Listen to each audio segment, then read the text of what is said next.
Clarissa, and today we're going to do a leg workout. I actually just did it, and so if you run through the program and give it a shot, let me know what you think. I would love to know. So we're focused on glutes and hamstrings today, and we're going to start off with some single leg glute thrusts on the bench. We want to get, I did 3 sets of 15 on each side. You can totally do that. You can dial it down a little bit if you want. All right, we're going to do a single leg hip raise. You can use weight with this. I actually like to use a barbell with lighter weight than I would typically use because we're only using one leg. But for this exercise today, we're actually going to do this with just body weight and really focus on the form. So when we use a bench for our support during a single leg glute thrust or hip raise, we want to ensure that we're setting up at the bench at the base of the shoulder blades. If we set up too high or too low, we will be uncomfortable, it probably will hurt, and we could actually tip the bench over. But if we put it right here at the base of our shoulder blades, it's actually a pretty good pivot point for the thoracic spine. And then we're here, okay, our back is supported. We want our knees, our feet under our hips. And then for this exercise, like I said, we're using body weight. So you can take and you can hold one leg, and we're gonna lower, we're gonna raise. When we come up, we're not extending through the spine, we're keeping the neck neutral, but we do want to bring our hip up so that our thigh is parallel and our glute is contracted.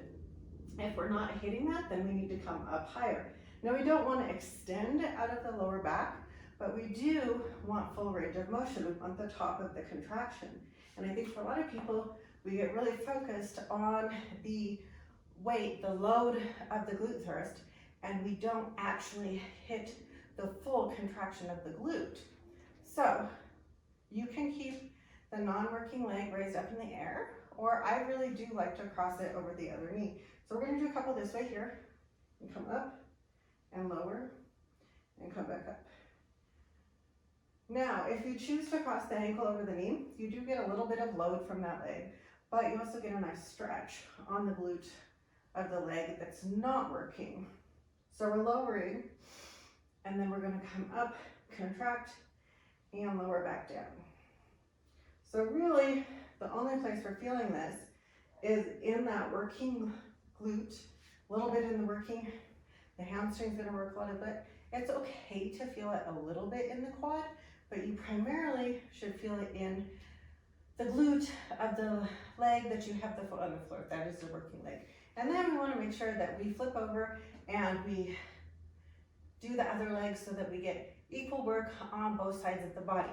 And that is our single leg hip thrust.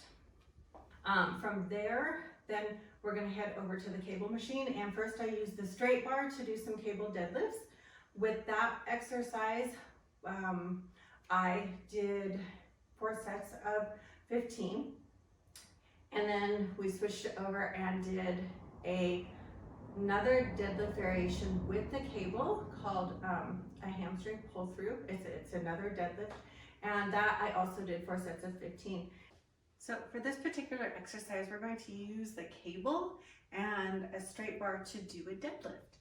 So it's the same thing. We're going to set up with our feet just directly under our hips. We're going to hinge forwards. The knees are going to bend a little bit so that we can hinge. We're really pushing the hips towards the opposite wall. We're going to take the cable, the straight bar, in an overhand grip and pull it into the close to our shins. And then we're going to stand up. So it is super important here as well that you find that spot where we're not overextending with the arms for the deadlift. We want to keep the bar close to the body as we can at all times. You're really keeping the shoulders back and down and locked in with the lats behind the back of the armpit. So we're going to hinge. So again, take the hips back, bend the knees a little, and then stand back up.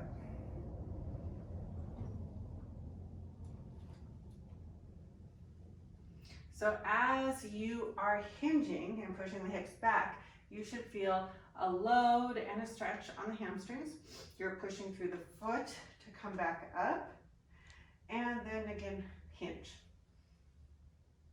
Or you can and see where my arms came away from my body a little bit. We've got to keep it tighter. So it's a lot of really thinking about keeping those shoulders back. And actually, as you do that, you keep the shoulders back more, you're actually able to increase your range of motion a little bit and get a better stretch and a better load on the hamstrings. This exercise you should not feel in the back at all. You should feel it in the hamstrings and the glutes a little bit. You should feel it behind the back of the armpits where you're really stabilizing, and you might feel it a little bit in your forearm depending on how hard you're gripping the bar. But that is our deadlift with the cable and the straight bar attachment. We are going to do another deadlift variation with the cable, and this time we have the rope attachment, you know, the one that we typically use for tricep exercises. So we're attached to low. We're going to turn and put our back to the cable machine. And then we're going to step forwards a little bit. We want a little bit of space with this one. And your feet have to go slightly outside your hips because we're going to hinge back and bring the cable through. So this is called it's called a cable pull through or a hamstring pull through. So here we have an overhand grip, like our palms are facing in towards each other, and we are going to like keep that hinge, that really good hinge. We're going to make sure that we're pushing through the whole foot, right? And then keeping those arms locked down towards our sides, we're going to stand up.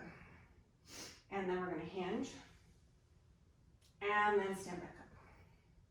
So really the only thing that's moving is your hips. Nothing else really should be moving.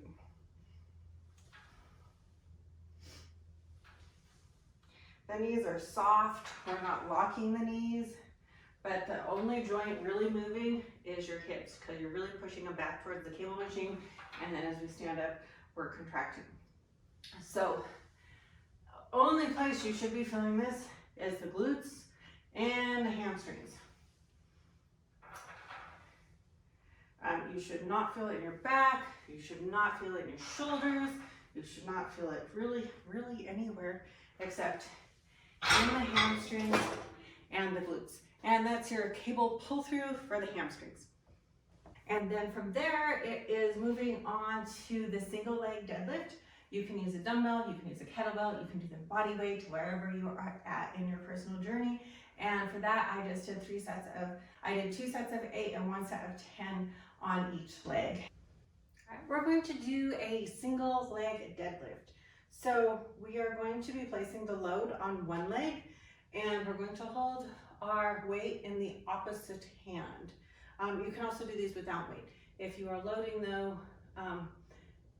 if we are placing the load in the opposite hand, then we're actively working to engage the oblique sling. It's a line of fascia that runs from it's more than fascia, but it runs from one oblique down to the opposite glute. And it really helps in stabilizing our muscles, our hips and our shoulders, but it also really helps in developing core strength and coordination and ensuring that all muscles that should be firing together are. So that's why we do opposites to activate that muscle sling. So we can keep a bench close to us because sometimes we feel like we're going to lose our balance, right? We're standing on one leg. And if you have to use the bench, that's completely fine. If not, then you're a rock star. So I'm going to show you just a couple reps without the weight. And we want to really make sure that as we are hinging, because it's a deadlift, we do not want to round the back at all. We're really pushing those hips back. The foot that's not working, we want to keep that toe pointed down. We want to keep that hip anchored down. There's a tendency to go like this, and that's not what we want at all. So we want both those hips facing the floor, that toe pointed down, and then we're going to press through the foot of the working leg and come back up. So if we're loading, it looks like this. Okay, we have our arm, so our lat is engaged, and then we're going to be firing the opposite glute. So we're really working on that oblique swing. So here, we're gonna push that back foot back, We're keeping that weight close, and then we're coming up. So the working leg, you should feel that in the hamstrings and the glutes. You might feel your lat working a little bit. You really, really want to try to keep this non-working leg, the hip facing down towards the floor. We don't want that hip to open up. And you're also engaging the core to keep the spine protected. And that is what a single leg deadlift looks like. And that was the program for today. Hamstrings are definitely feeling it. If you do the workout, let me know what you think. I would love to know.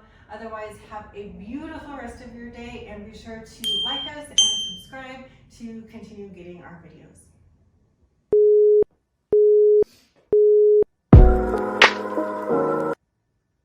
Hi, I'm Coach Clarissa. I am the founder of Vegan Fit for Life, and I am so happy to connect with you. I was able to completely transform my life in a positive manner by finding the gym and by changing my nutrition so that I was eating appropriately for my body. And I am very happy and very excited to be able to share that with you. Thanks for joining us.